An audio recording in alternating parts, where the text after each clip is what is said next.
Hi everybody, Dr. Rahi Victory here. Welcome to Fertility Factor Fiction, where we discuss all of the newest evidence or pertinent topics for you guys, try and bring out the truth in all of the subjects that we talk about, make sure we are providing you with the most up-to-date information to help you on your journey and to get you through your particular path with hopefully the least amount of effort, the least amount of cost, and the best outcome possible. So we are super excited to have you guys with us.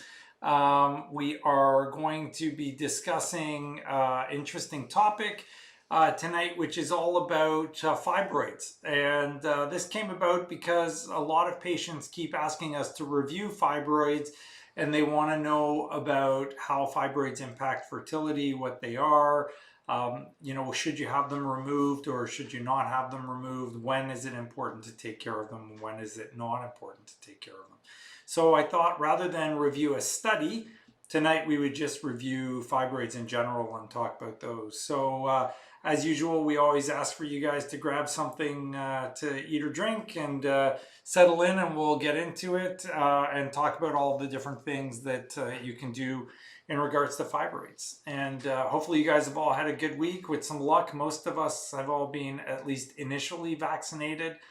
I read a really great article with my amazing wife last night stating that the idea behind the single dose of the vaccine in Canada being just one dose and then now 4 months later you're getting your next dose is actually a good thing, because the fact that they chose the 3-week interval for the second dose was completely arbitrary and actually not founded in any kind of science whatsoever. And when you look at other vaccines, like the hepatitis vaccines or the HPV vaccines, there's about a 2-month interval or even up to a 6-month interval.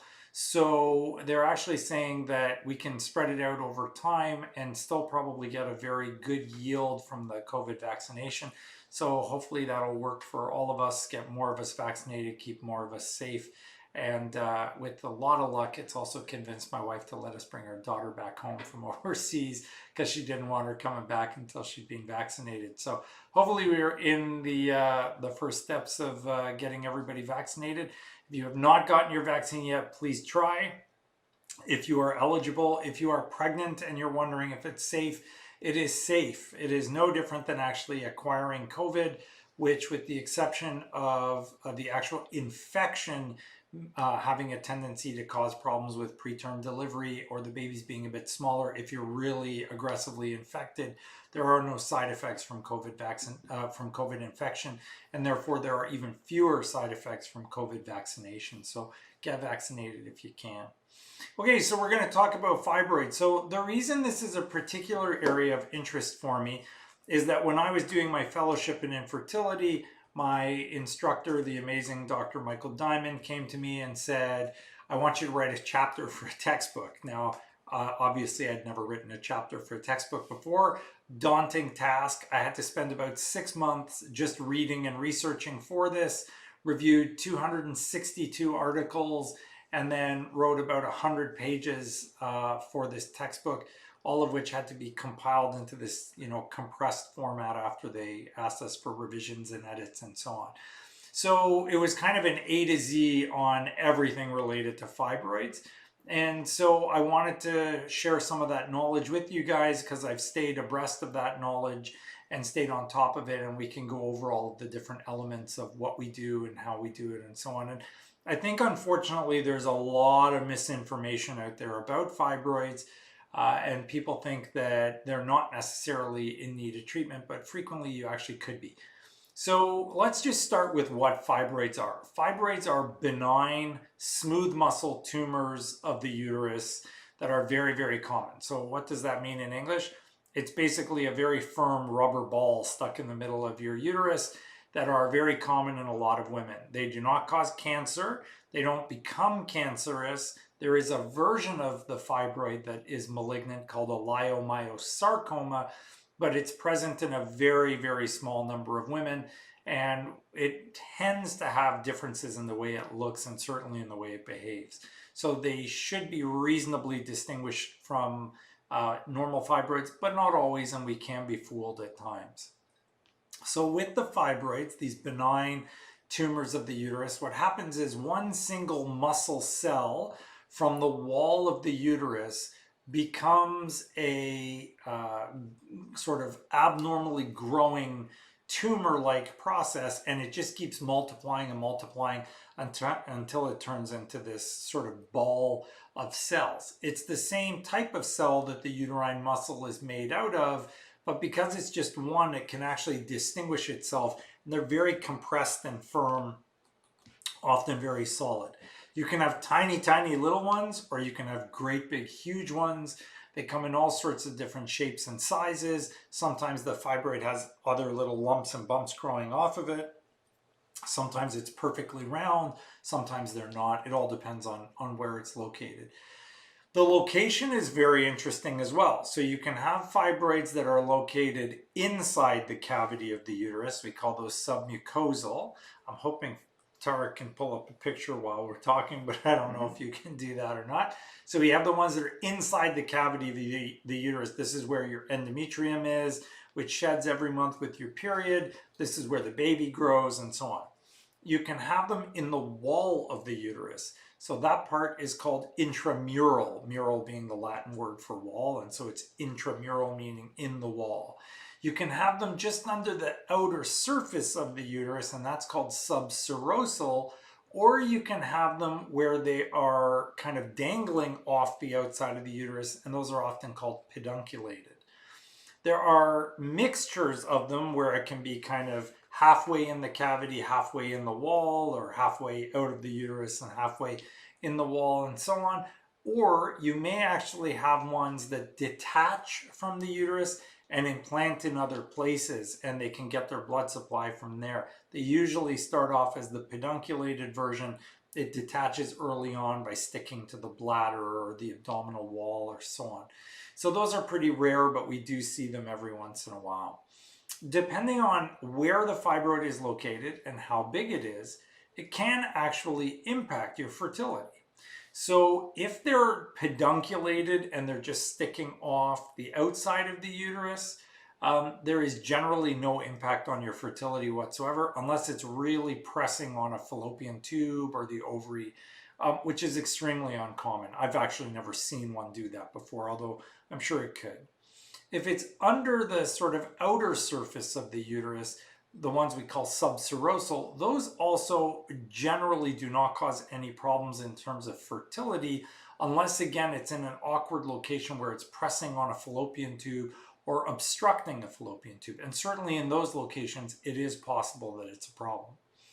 The inner part where it's in the wall can be a problem if it's very large, and because it's very large, it is pushing on the inside of the uterus. And there are studies that have shown that if it is larger than 4 centimeters in the wall of the uterus, it is big enough to be causing a problem with fertility.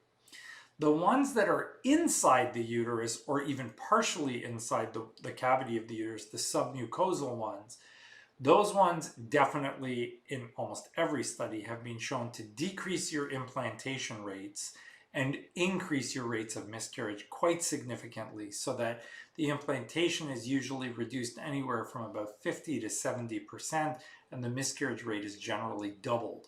So it is commonly accepted that if the fibroid is in the cavity of the uterus, you need to have those removed. Or if it is very large in the wall of the uterus and causing like an indentation inside the cavity of the uterus, you need to also have those removed. Now, why is this not traditionally done? Well, it's not always done because a lot of fertility specialists don't like the idea of operating on you because they're not doing the surgery themselves. That means they have to send you to someone else. You may decide to move to a different center. They feel like they're losing your business, and rather than lose your business, they want to kind of keep you, so they want to jump into treatment. Number two, patients don't love it when they have to delay. And some fibroid surgeries, especially the ones where we've got to go into the wall of the uterus, require minimum of months of delay for your uterus to heal properly before you can get pregnant again. And so people don't necessarily like that. And again, the physicians are worried that patients are going to go somewhere else where they're not being told to remove the fibroids. And the third problem, of course, is that the surgery is not easy Not everybody knows how to do it, and it can cause damage to your structures, including the uterus. So when I was doing my research for this chapter, there were studies that said that up to 6% of patients who are undergoing a myomectomy, which is the name of the surgery we do when we're removing a fibroid, can actually end up with a hysterectomy. Now, I have had to do a hysterectomy twice in my career for doing myomectomies. One was on a woman who had over 50 fibroids in her uterus, and there was no way to salvage the uterus. It was impossible. I didn't actually have to do the hysterectomy, but she wanted her fibroids dealt with. I could not salvage the uterus because the fibroids were so bad, and so we just ended up doing the hysterectomy on her instead. The other was actually in a almost 70-year-old lady who had a giant fibroid inside the cavity of her uterus, and it didn't make sense in a 70-year-old to try and just resect the fibroid, so we actually removed the uterus. So in general, the rate is quoted at 6%, but I'd probably say it's a fraction of 1% in the right hands, where we are going in knowing what we're doing and we're being careful about it. So how do you diagnose these fibroids? So diagnosis is history, physical examination. Sometimes you can feel them, especially if they're very large, and you can diagnose them with either transvaginal or even transabdominal ultrasound. In certain circumstances, we'll do an MRI so that you can figure out exactly where the fibroids are, what the relationship is to the blood supply. Is it, in the ovary, near the fallopian tube, and so on. So these are the things that MRI can sometimes distinguish for us.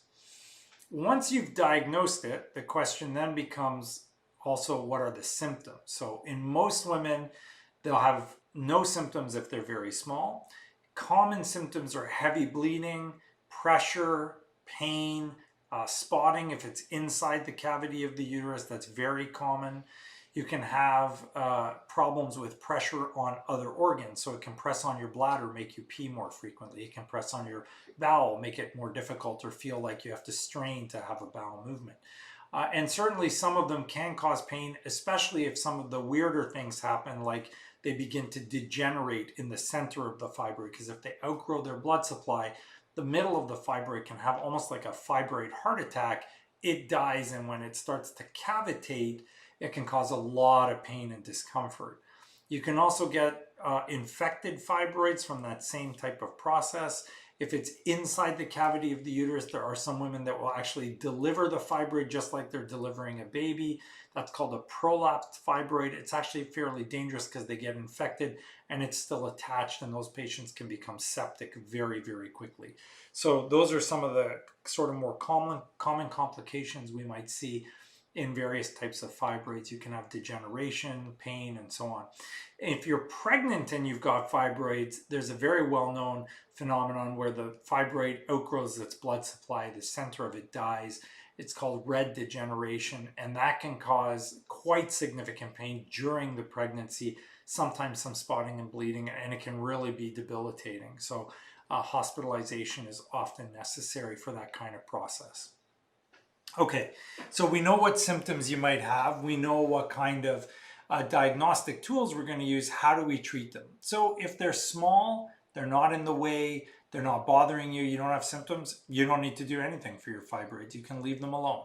What will happen to them? Most of them will continue to grow as long as you are in your reproductive years and supplying your fibroid with estrogen and progesterone, which makes them grow. Now they might grow a little bit, they might grow a lot. There's no way to predict that, but they do grow. And certainly there are risk factors. So if you are Black, you're at a much higher risk of having fibroids. If you are Asian, you're at a higher risk of having fibroids. Hispanic has a higher risk of having fibroids. So all of these things can contribute to the chances that you have more fibroids or fibroid growth. But you can do nothing, and that's perfectly legitimate. If you actually want something done and you just need symptom control, you're not looking for control of fertility, something simple like birth control pill or the Mirena IUD can work, Depo-Provera can work. So any of these can control the bleeding pattern, sometimes alleviate the pain. It's not going to stop the fibroid from growing, but it can help you with the symptoms of pain and bleeding and so on. If you're looking for something that will shrink the fibroid, or you want sort of more aggressive treatment so that you can proceed with fertility, there are medical treatments, there are sort of minimally invasive treatments, and then there are surgical options. So let's talk about the medical ones first. So we know that a GnRH agonist can reduce the size of the fibroid. So a product like Lupron, or if you're using the oral ones now, Orilissa, these can shrink fibroids. It shrinks it 50% by volume. And the important thing to remember there is that it doesn't mean a 5 centimeter diameter fibroid becomes a 2.5 centimeter diameter. The equation for the volume of a sphere, because they're roughly spherical, is 4/3 pi r cubed, which means a 5 centimeter fibroid probably becomes, I'm guessing here, about a 3.8 centimeter fibroid. So it's not going to be that much smaller, but volumetrically it is actually 50% reduction. But in diameter, it's going to still be fairly large. So those work very, very well. It will shrink. Once you stop the GnRH agonist, it will re-expand and regrow. You're not killing the fibroid, you're shrinking it. It will come back again. Side effects, all of the side effects of menopause, so hot flashes, night sweats, mood swings, vaginal dryness, sleep disturbance, decreased sex drive. And if you believe people online, including the Lupron victims group, who I am in communication with, they swear that it has huge side effects and that nobody should be on it. So we don't have data for that yet, but there are a lot of people out there who have taken Lupron and had very negative side effects from it. You can then try taking something like as I mentioned earlier, the Orilissa. That's a possibility. And for some time, we had a fantastic product called called Fibristol. And Fibristol was part of a class of drugs called SPERMs, which stands for Selective Progesterone Receptor Modulator. These actually were able to kill the fibroid cells and permanently shrink them about 50%. But some women, especially in Europe, were starting to get very severe liver disease in response to taking this medication. So they stopped production and use. It is a shame because overall it had a great profile, and it was very, very, very few people who actually ended up with any kind of liver disease or problem, but they were significant enough that they pulled it from the market. So those are no longer available. A shame in some ways, but obviously protecting people is job number one. So those are really the medical options for shrinking a fibroid. There isn't actually anything else that will shrink it. It's either the GnRH antagonist like Orilissa, there is the GnRH agonist like Lupron or Superfact or any of these. Triptorelin is another one, or you are looking at doing the medications that are unfortunately no longer available, at least here in Canada. And it was never available in the US, so it won't be available there either, guys.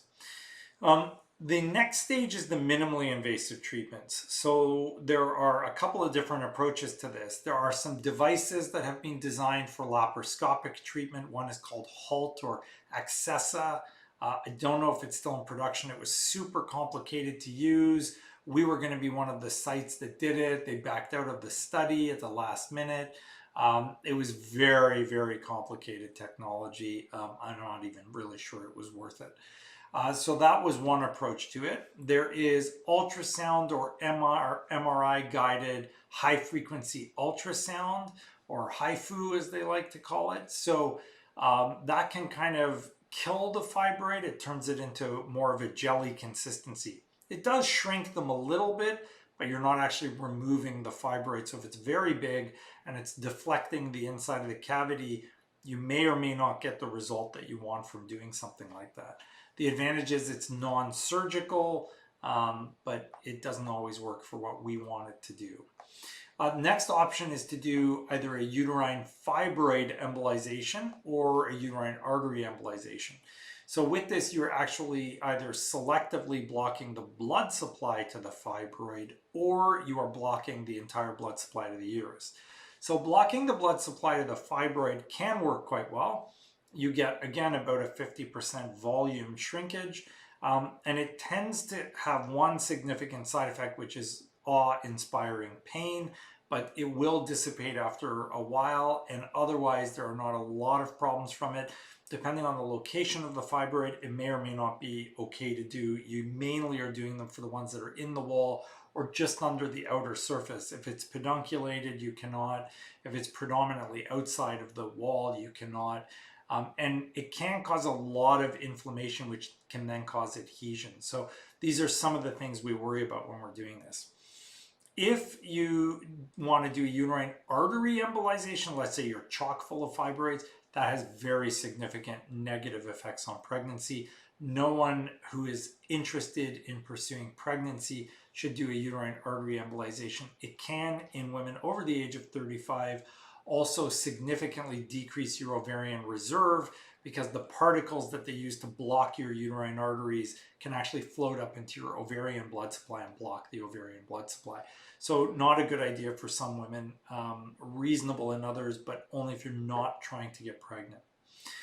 The final options are surgical. So if it's inside the cavity of the uterus, or mostly inside the cavity of the uterus, a carefully done hysteroscopic, meaning camera in the uterus approach, is 100% reasonable and extremely effective, simple. You just have to have a good surgeon, because it is very common to perforate the uterus if you don't know what you're doing. So a million years ago, when I went to a US-based conference, they had this great laparoscopic hysteroscopic trainer where you could sit down, and they had this kind of video screen. And it was like a video game, and they were testing people who were resecting their fibroid in the cavity of the uterus on the computer screen, and person after person perforated the uterus, which essentially could kill the patient if it's a bad enough perforation. So you do need someone that's good and knows what they're doing. It is very easy to not perforate. You just have to know what you're doing when you're doing these. So it's quite safe in the right hands. Make sure your surgeon has loads of experience before you do it with them. If it's in the wall of the uterus or more on the outside, you're going to need more major surgeries. So those ones either require a laparoscopic approach or an open approach. In the laparoscopic setting, we used to do it all the time. The problem is you needed a morcellator, a device that can chew up the fibroid. And some lunatic in the US chewed up a fibroid, which actually wasn't a fibroid, it was a cancer, during a hysterectomy case. And they spread the cancer all over the place. It happened to be the wife of a Harvard physician, and the patient themselves was a physician as well. And they went absolutely nuclear and stopped production of the morcellator, which allowed us to chew up the fibroid. So laparoscopic myomectomies are a lot harder now. Our hospital no longer has the morcellators, and they won't bring them in for us either. So it's a lot tougher to get the laparoscopic approaches done. It's also much harder to stitch the uterus properly laparoscopically. It is the one and only instance in which I would advocate for having a robot. Most of the time I don't need a robot to do any of my laparoscopic procedures, but for that one instance you kind of need them. And then finally, you can do an open procedure. I do mine through a mini laparotomy, usually just 4 to 6 centimeters. So it's a very, very tiny incision. I can get virtually any fibroid out through there. And that allows me to do a proper closure of the wounds where I don't need to worry. Why is the closure important? Because you're gonna take this uterus that you've just put an incision on, and you're gonna put it under tension as the uterus grows. If you don't close the wound well enough, it can pull apart. You now have a uterine rupture, and that's an unholy disaster for you and the baby. When you remove a fibroid, it's kind of got like a crater effect where you leave a hole in the uterus. So the key to proper closure is to do it in layers. You need to close it up layer by layer by layer by layer by layer. So if I have even something like a 3 or a 4 centimeter fibroid, I'm probably putting in 3, 4, sometimes up to 8 layers in the larger fibroids of stitch just to make sure I've completely closed that space. And then you have to close the surface of it very well as well with a special type of stitching procedure called a baseball suture. So all of these are the techniques we use to do a very good myomectomy. In the right hands, When you've had a good myomectomy, if you go to a surgeon, they will not even be able to tell, or sorry, not a surgeon, an REI, they should not be able to tell on ultrasound that you've had the myomectomy. There should be no problems there. So those are your various options. So can it impact fertility? Absolutely it can. You can get decreased implantation, increased miscarriage rates with natural and with IVF procedures. Should you have them removed? Yes, if they're in the wrong place or they're big and they're deflecting the uterus, you should have them removed prior to doing your IVF because you're wasting good embryos otherwise. Does everybody need to have them removed? No, it depends on the size and the location, but in certain circumstances it is definitely indicated. How do you get them removed? Or shrunken? It depends on each patient. For shrinking them, there are certain medications. You need to talk to your doctor about that to see if you're eligible for that. You can try the minimally invasive techniques, or you have the surgeries to try and actually remove the fibroids. One final quick note, if you do have lots of fibroids and you remove them, there is a 30% 5-year recurrence. So you do have a window of opportunity within which to try and get pregnant. Otherwise, you can run into complications with recurrence. So thank you for listening into that. I hope that did help you guys out. We'll post this on our YouTube channel and call it Fibroids and Fertility. And hopefully it'll give you guys some information you need to make a good decision for you. So we're going to take your questions now, and I'm going to stop yapping at 100 miles an hour.